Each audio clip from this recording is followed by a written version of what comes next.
Mylėjai fotografijos mylėtojai, jaunieji ir mėlėjai. Čia yra mūsų vasaros fotografijos stovyklos ežeriukas, kuriame fotografuosime visokius ten atspindžius, mūsų besitaškymus, šokinėsim nuo leptelio, nuo vieno kitą. Čia surengsim, atsivešim krūvą baidarių. Bus baidarių sprinto varžybos, pirmyn atgal komandom pasiskirstysim, lenktyniausit. Bus nerealiai. Bet kadangi fotografijos stovykla, ne vien pramogų ir linksmybių, tai bus daug čia visko. Šaudysim fermerkus, fotografuosim virš ežero. Naktinės fotografijas, visokių bairiukų pridarysim. Čia netoli yra ferma, tokia užgriuvusi, ten fotografuosim, o čia gyvensim.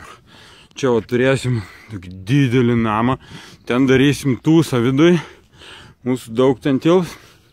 Turėsim gyvenimui krūvą namelių, ten darysim visokius šašlų kepimus, valgymus.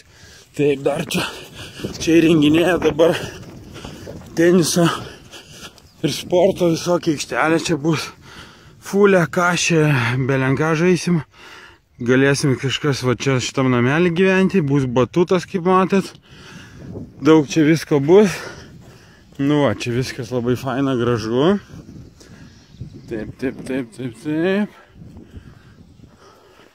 Ir netgi turime ežerą, bet netgi ir turim baseiną švydą.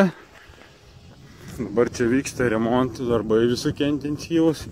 Turim baseiną, kuris bus, truputėlį 100 kartų švaresnis ir gražesnis, kai mes jį paruošim. Va, skirstysim, kur mergaitės gyvena, kur berniukai namukuose, kuriuose. Va, čia bus irgi vietelė pačilint ramiai savo. Turim dar ežeriuką, čia tokį vietinės reikšmės prūdelį. Va, tai va šitoj mes stovykloj ir tūstinsimės. Tai visus labai kviečiu registruotis, nes vietos iš tikrųjų visai neblogai pildosi. Per pirmas kelias dienas užsiregistravo jau beveik 10 dalyvių. Tai kad lauksim. O čia bus labai faina. Ir mes gerai labai pasiautysim.